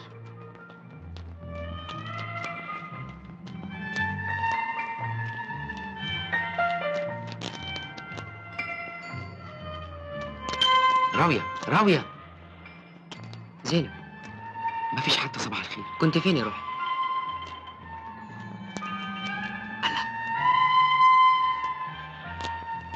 ظريف قوي يا احمد. ده البيت اللي هنقعد فيه؟ ليه كده يا أحمد؟ بتهدوا ليه؟ أرجوكي مفيش داعي للرقة دي، خليها للدكاترة والتمرجية. إيه اللي بيتقال كمان؟ مفيش داعي تشغل نفسك بالحكايه دي، انت عارف الناس بتعمل من الحبه قبه. انا بدافع عنكم في كل حاجه. كتر خيرك. أنا شاكر عطفك علينا. صدقني يا احمد، ده مش عاطف. انا بحبك فعلا ولازم اقف جنبك مهما حصل. ده كلام صيف. ده كلام من كل عقل، كل قلب. أنا مش عايز حد يعاملني برقة لأنه عارف إن عقلي فيه حاجة. عقلك سليم 100%. بقالك يومين بتعامليني برقة زيادة عن اللزوم. عشان بحبك. بتحبيني ولا عشان عرفتي؟ يا احمد انا عارفه الحكايه من ساعه ما ركبت معاكم واحنا جايين من مصر. ما تنساش ان معايا دبلوم تربيه وعلم نفس، واي انسان في الدنيا معرض انه ياخد انهيار عصبي ويشفى منه. رايح فين؟ رايح الشاليه، عاوز أقعد مع نفسي شوية. همشي معاك. أرجوك يا ماجي خليك أنت. مفيش داعي تسوق سمعتك على البلاج. مفيش داعي الناس تشاور عليك وتقول لي بتمشي مع المجنونة أهي. تعرف يا احمد ايه هو الجنون الحقيقي؟ اللي الناس بتعمله فينا ده. لا يا احمد، الجنون الحقيقي ان الانسان يرفض الحب او يتخلى عن الانسان اللي بيحبه مهما كانت الاسباب. حقيقي يا ماجي أنا مضطرب شوية وعايز أمشي لوحدي. اسمع، لو ما عرفتش اقنعك بالعقل هقنعك بالقلب. لا موافق.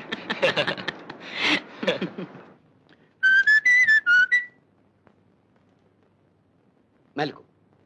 ايه؟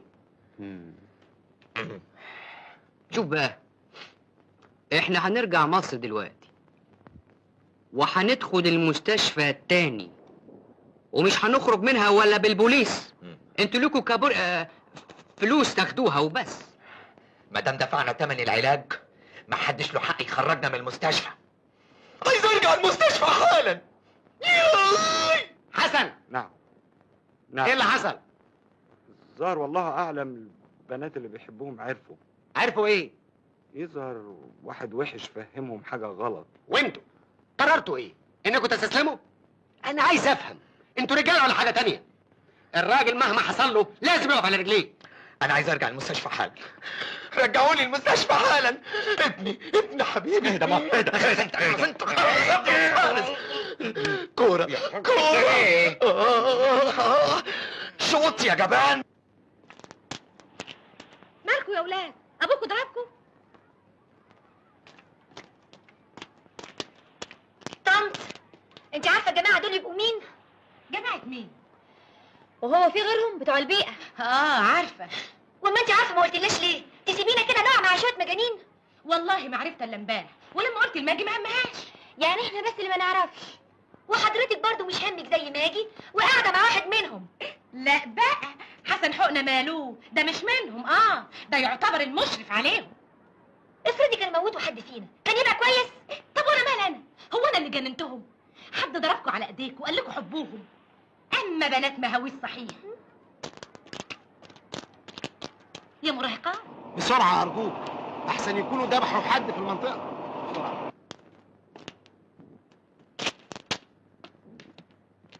صباح الخير يا ديدي. ايه مالك يا روح؟ ماليش ابدا، ده انا طبيعيه جدا، انا ما اتغيرتش من ناحيتك ابدا، انا زي ما انا. مديحة ابعد ايدك، عايز تعمل ايه؟ انت مش طبيعية ابدا النهارده. مالك يا روح؟ انا كويسه قوي، بس ابعد انت عني. يبقى لازم عمو عبد الحفيظ بيراقب بقى. اتضح ان عنده حق، ابو خايف على بناته يقع في حد كده ولا كده. حد كده ولا كده يعني ايه؟ حد مجنون مثلا.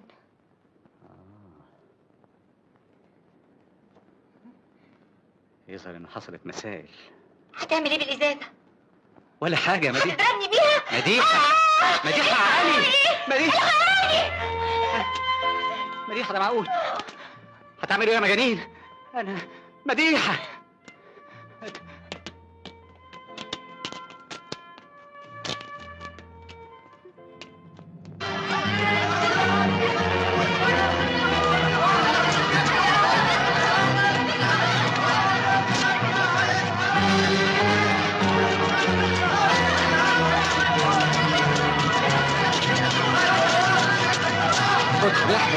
ايه في ايه؟ مش وقت تخش.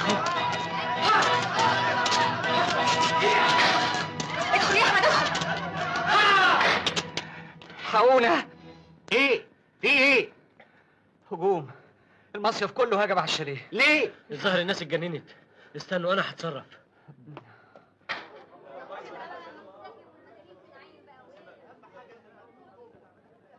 ما حدش يقرب من الشاليه، اعقلوا. احنا كلنا مسلحين ومعانا ذخيره تخلينا ندافع عن الشاليه من النهارده للسنه الجايه.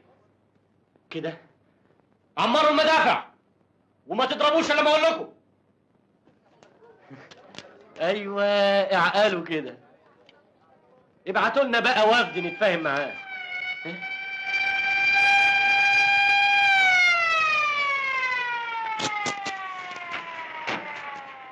بوليس. بوليس. حد فيكم عمل حاجة؟ محمد. اطلاقا لا. جنيدي. انا بريء.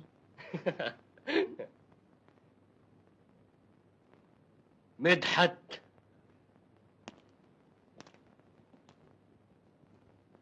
مدحت، كلمني بصراحة، انت غنيت لحد النهارده؟ الموقف ما استعملش الهزار يا احمد، لازم تاخد المسألة جد. جد؟ انت بتصدق ان في حاجة جد يا دكتور؟ انا سمعت ان الاستاذ اسامه قدم ضدنا شكوى.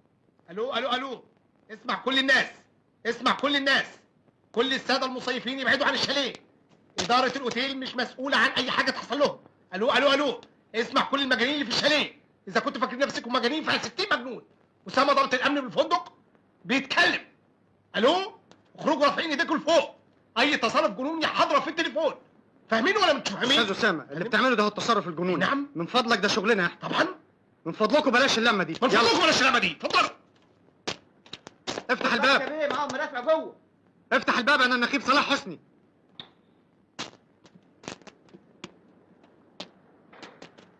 ايه يا جماعه في ايه؟ في ايه؟ احنا اللي بنسأل في ايه؟ الاستاذ اسامه مقدم شكوى ضدكم، بيقول ان في اعمال جنونيه بتحصل. سيادة النقيب أنا برفض الكلمة دي.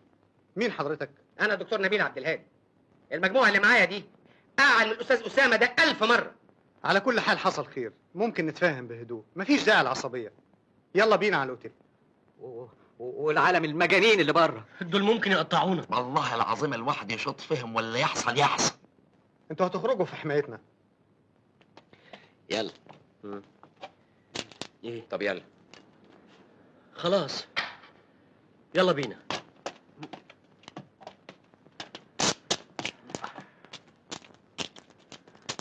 اقعدوا بالعافيه وانتوا كمان. علينا النعمه احنا مدفوعين زومبا. ولا ايه؟ ان شاء الله مفيش حاجه. لا بسيطه يا دكتور ان شاء الله. اطمن لو حد اتصل بيا انا في البيت. مفيش حاجه ابدا باذن الله. باذن الله مفيش حاجه. بسيط. اطلعوا يا جماعه اطلعوا. اتفضل اتفضل حضرتك. اتفضل يا فندم. حاضر يا فندم. حاضر.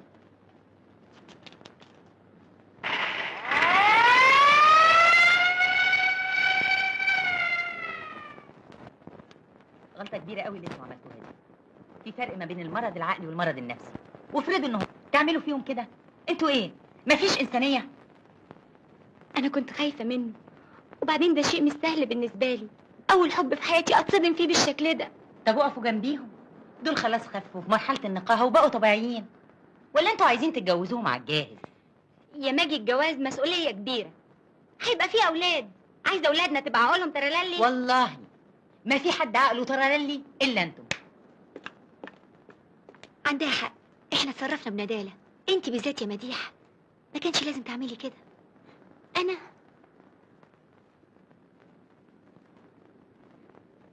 اتفضل سيادتك.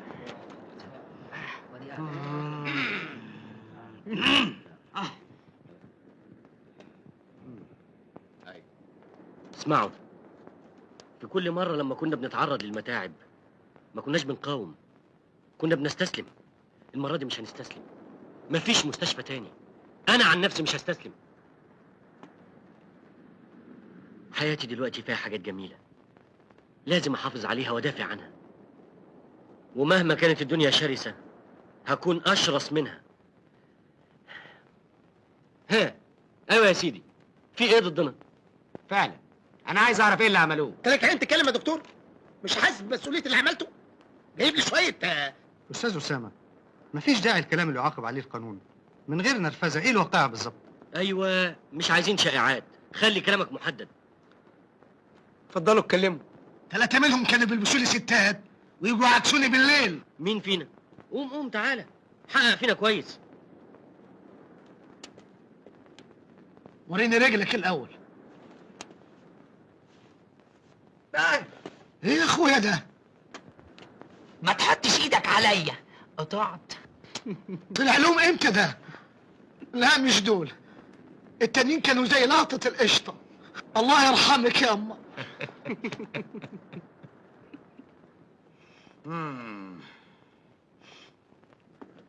الافندي ده والافندي ده. انت ما تقوليش الافندي ده والافندي ده وتعمل لي مولد. اسمع يا استاذ اسامه، انا هسالك سؤال وعاوزك تجاوبني عليه بضميرك يا شيخ. اتفضل. الاستاذ عبد الحفيظ مش نازل فول بورد؟ ايوه. متاكد؟ على يدي. طب انا هسال حضره الضابط سؤال تاني. حضره الضابط بذمتك اول بلد تطبق نظام التامين الصحي الشامل مش اسكندريه؟ ايوه. طب قول له. ده حقيقه يا استاذ عبد الحفيظ. امر لله. انا اسف، ما كنتش عارف.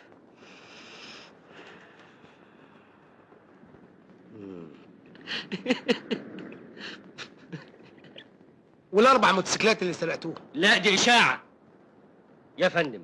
جات لك شكوى من حد إن في موتوسيكلات اتسرقت؟ لا. غيره. المايوهات يا كابتن. فعلا الواقعة المحددة هي سرقة المايوهات. حضرتك شفت حد فينا سرق مايوهات؟ هيكون مين يعني؟ هيكون مين؟ واحنا مالنا يا اخي؟ ما تروح دار عليه. مش احنا اللي سرقنا المايوهات. امال مين؟ ابويا؟ مش هم يا استاذ اسامه. المايو ده انا اشتريته امبارح، وادي الفاتوره بتاعته. اللي سرق المايوهات مش حرام. اختفاء المايوهات مش حادثه سرقه، عشان كده هي مش من اختصاص الشرطه. دي حاله مرضيه، يعني من اختصاصنا احنا. ده نوع من الانحراف النفسي البسيط، اذا ترك من غير علاج ممكن يؤدي لمضاعفات خطيره، لكن في المرحله دي ممكن علاجه بسهوله. لما بدأت المايوهات تختفي اهتميت بالمسألة دي جدا، واستبعدت ان اللي سرقها هيكون حرامي، وبدأت ألاحظ كل نزلاء الأوتيل من بعيد. الشخص المصاب بالانحراف منعزل عن الجنس الآخر نتيجة عقدة إحساس بالذنب، عنده تثبيت على مرحلة الطفولة، بالإضافة إلى كبت قديم وحرمان طويل، ولذلك وبلا شعور هيربط بين المايو وبين الجسم البشري اللي هو محروم منه، وعشان كده بيحاول انه يمتلك المايو اللي بيتحول في تصوره الى جسم امرأة. ولذلك لو لاحظتم حضراتكم هتلاقوا ان في واحد من الموجودين لا يستطيع السيطرة على اعصابه في مواجهة المايو، او بمعنى اصح ما يمثله المايو اللي هو جسم المرأة. كلكم بتقعدوا عريانين على البلاج، بتتعلموا مع البنات من ابتدائي للجامعة، وتقعدوا معاهم في كل حتة وتستكتروا عليا حتة مايوه. حرام عليكم، ده ظلم، ده ظلم. ما يصحش يا استاذ. بابا بس يا بنت التوهية، هاتولي المايوه ده، هات المايوه ده. يا استاذ ما يصحش. الله الله الله، يخرب بيتك يا حفيظ. ابو عبلوني هاتوه دلوقتي بقى من اختصاصي انا.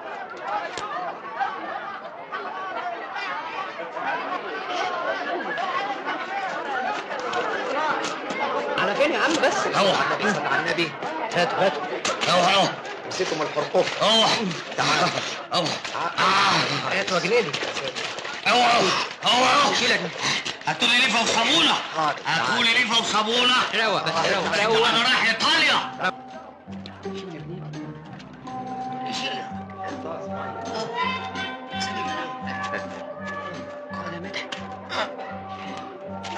خير ان شاء الله، خير. خد نفس بس، خد نفس.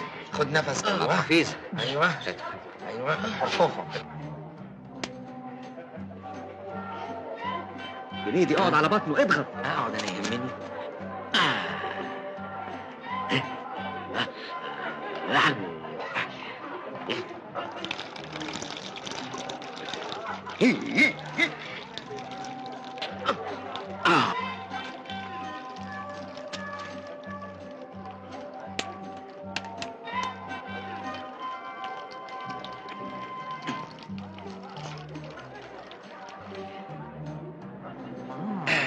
نضرته. الحمد لله على السلامة.